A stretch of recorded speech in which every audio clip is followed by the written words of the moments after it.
Ho aminareo aneriavana ny fahasoavana sy ny fiadanan'i Jesosy Kristy ilay tompo sy mpamonjy antsika. Amen. Andriamanitra tompony voninahitra izy. Andriamanitra tompony voninahitra. Izany no asongadiny mofinainantsika anio amin'ny bokin'ny tantara voalohany, toko faha 720, ny 10 hatramin'ny faha 13 ihany. Vakiana ary amin'ny anaran'ny tompo manao hoe: koa dia nisaotra an' Jehova teo anatrehan'ny fiangonana rehetra Davida ka nanao hoe: isaorana ane ianao Jehova, Andriamanitra Israely razanay, hatramin'ny taloha indrindra ka ho mandrakizay. Anao Jehova ao ny fahalebiazana sy ny hery, sy ny voninahitra sy ny famirapiratana, ary ny fiandrianana dia izay rehetra any an-danitra sy ety an-tany. Anao ny fanjakana Jehova, ary anao ny fisandratana ho lohany ambonin'izy rehetra. Avy aminao ny harena sy ny voninahitra, ary anao no manjaka amin'izao rehetra izao. Eo an-tananao ny hery sy ny tanjaka, ka eo an-tananao koa ny mampalehibe sy mampatanjaka izao rehetra izao.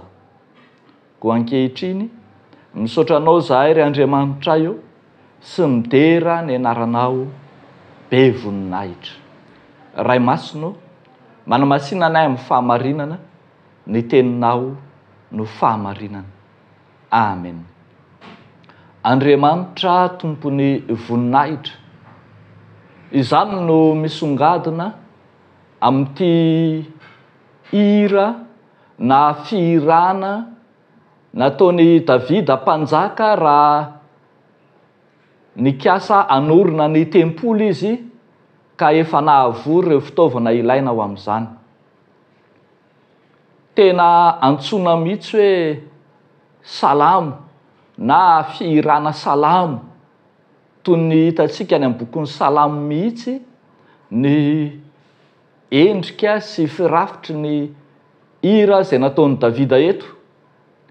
Hira izay maneho ny fiandrianan'izy Andriamanitra, maneho ny maha tompony voninahitra azy Andriamanitra. Averimberiny Davida eto ireo voambolana milaza izany voninahitra Andriamanitra izany: fahalebiazana, hery, voninahitra, famirapiratana, fiandrianana, fanjakana, fisandratana. Izany rehetra izany anambarana ny halehibeny ny voninahitra Andriamanitra. Raha tsorina ny hevitra ny teny rehetra izany dia milaza vesatra, milaza lanja, ka dia indro tsy zakan'olombelona.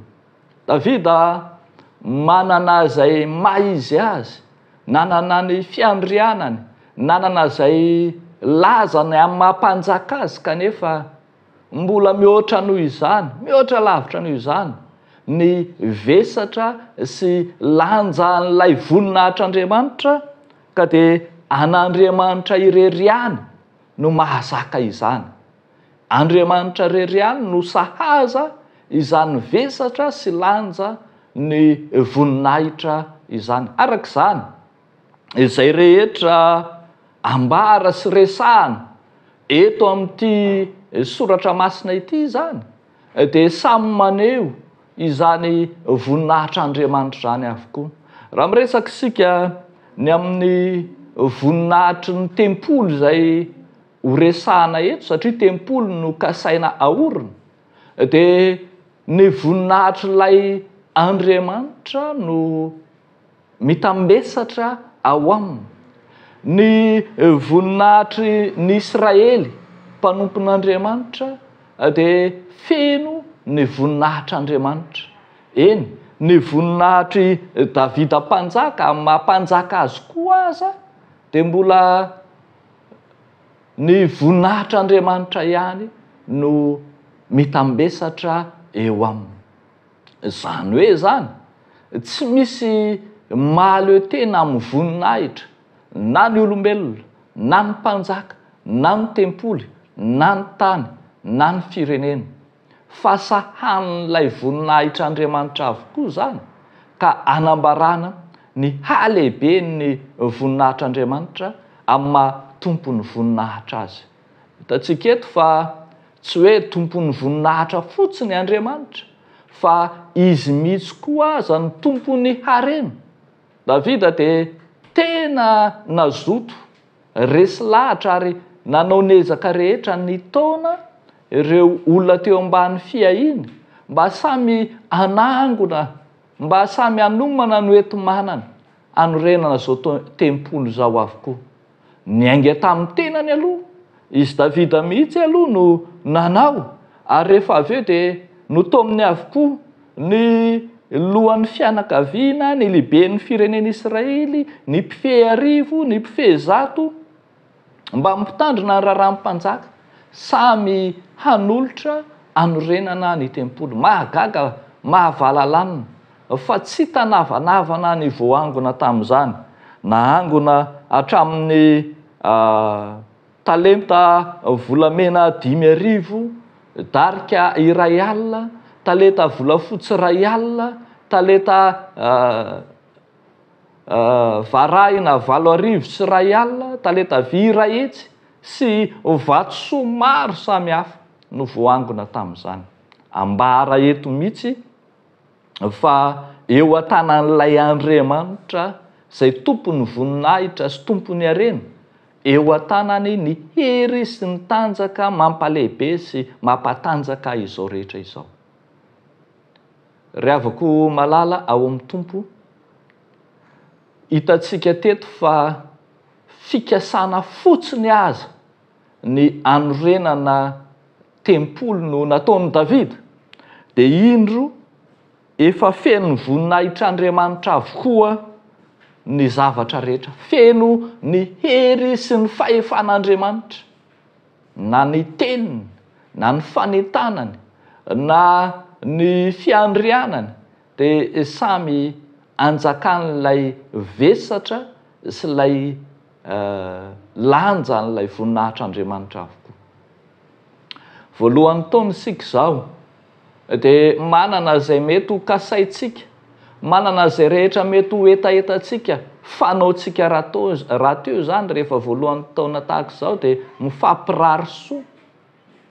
Ny irariana ry havako, na inona firariana, na inona fikasana, na inona etaetany tsiraray avy, na isa-tokantrano, na ny fiangonana, na firenena, dia zao no izy manao hoe ataovy araka ny sitrapon'Andriamanitra ny fikasanao, ataovy araka ny sitrapon'Andriamanitra ny fikasanao, dia ho hitanao ny vesatry ny voninahitr'Andriamanitra, ny lanja ny voninahitr'Andriamanitra no amirapiratra eo aminy ka ahatanteraka sy alavorary izany.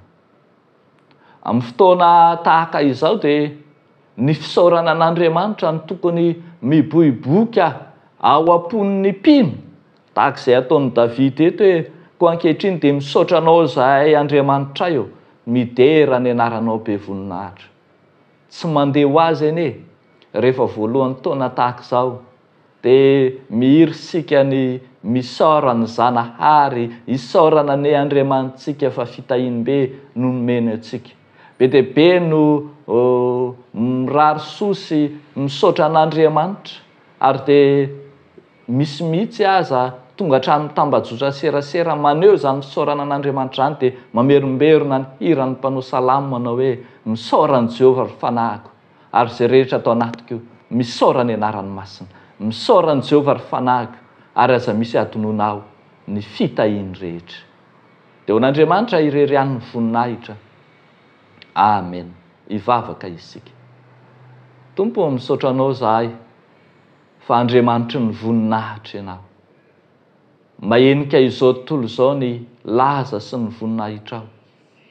Mahenika ny tany rehetra ary mitambesatra aminay ny halehiben'ny voninahitra sy ny fiandriananao.